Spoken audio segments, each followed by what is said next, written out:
Good morning, W.W. Robinson. Today is September 25th, 2018. I have Gage with me this morning. How are you, Gage? Good. Ready for a great Tuesday? Yes. I am too. All right, Gage, tell us what is for lunch on this day 7 of our rotation. Sloppy Joe with bun, corn, broccoli, peaches, strawberry cup, choice milk. All right, sounds like a good lunch. What do you think? Yes. Yeah. And we have Lainey here to tell us about the weather. So slide that. Let Lainey come in front of you.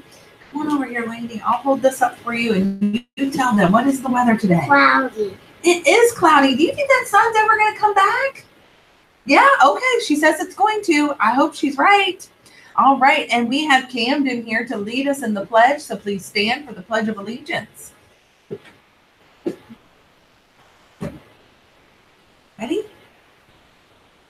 I pledge allegiance to the flag of the United States of America, to the republic for which it stands, one nation, under God, indivisible, with liberty and justice for all.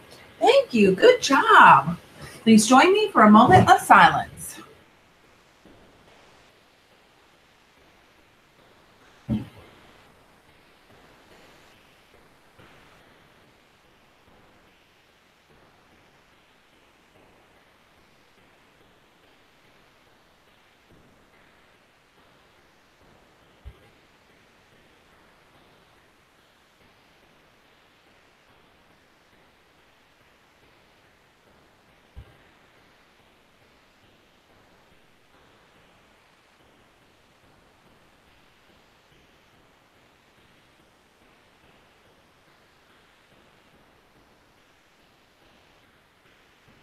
Thank you.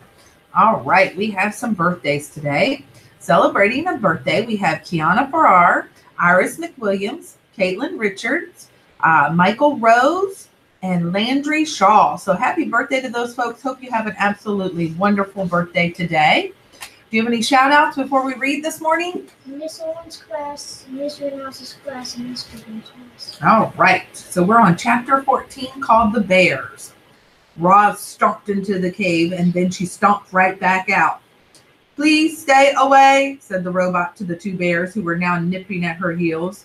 You see, when Roz stomped into the cave, she accidentally woke a brother and sister bear from their morning nap, which is never a good idea. And to make matters worse, bears have an instinct that drives them to attack when a creature runs away, especially if the creature running away is a mysterious sparkling monster.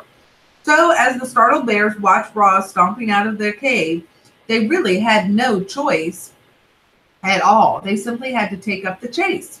Roz tried her best to outrun the bears. She leaped over rocks and wove through trees and stomped across the mountainside at full speed.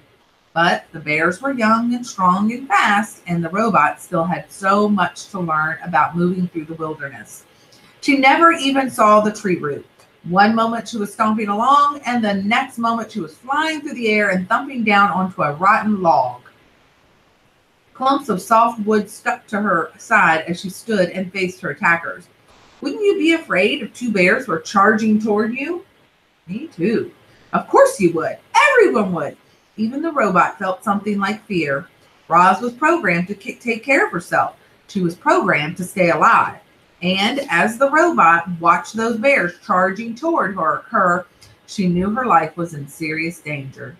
The bears slammed into Roz, knocking her against the trunk of a towering tree. Then one bear dove at her legs and the other clawed at her chest.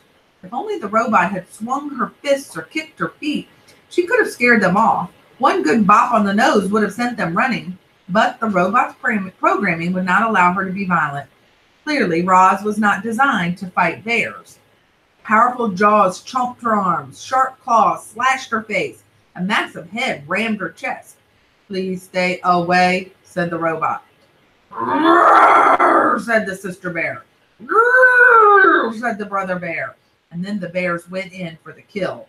But the robot had vanished. She did. What? Teleported? Can she do that? Maybe? I don't know. Chapter 15, The Escape. Using all the strength in her legs, Roz jumped straight up high into the air and landed on a tree branch overhead. The tree shook with the sudden weight of the robot, and then thump, thump, thump, 2 pine cones bounced off Roz, and a moment later, thump, thump, the same pine cones bounced off the bears below. The bears grunted with annoyance. This gave Roz an idea.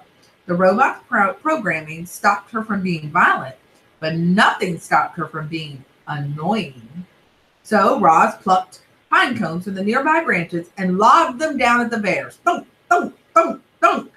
Each pine cone bounced off its target with annoying accuracy and whipped the young bears into a frenzy.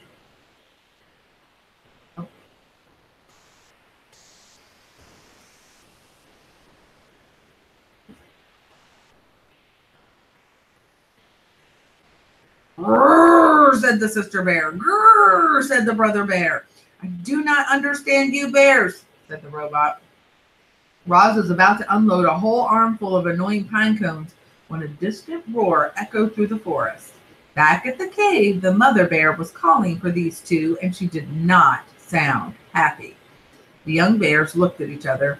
They knew they were in trouble, but before lumbering home, they glared up at Roz and snorted one last time. More than anything, they wanted to kill the robot. Chapter 16, The Pine Tree. Roz was in no hurry to leave the tree. She stayed on her branch long after the bears had gone, enjoying some peace and looking herself over. In addition to bite marks and claw marks, the robot was also covered in dirt, which of course meant it was time for another cleaning.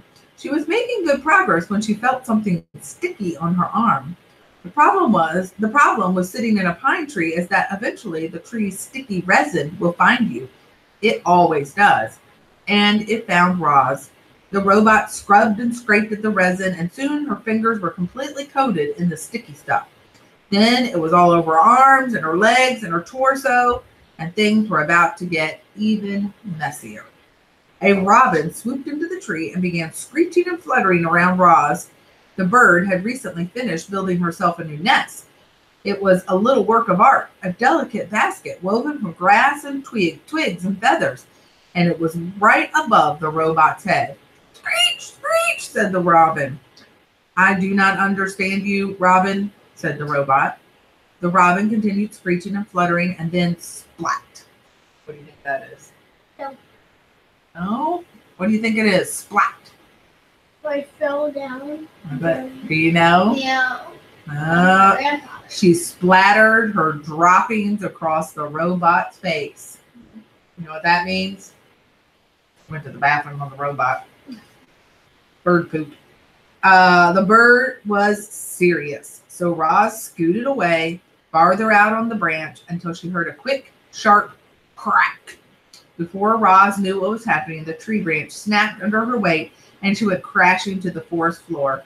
She hit the ground hard and lay there as broken branches and pine cones and needles showered down on top of her. There was another splat, and then quiet returned to the forest. I'd say Roz is in a heck of a shape right now. Mm-hmm. She's got bird poop on her. She's got tree sap on her. She's got bear mud from being chased by the bears. She is probably a sight. What do you think? Now, all right, we will stop there for today. So you can choose to be the kind of leader that you would follow and make it a great day. So long.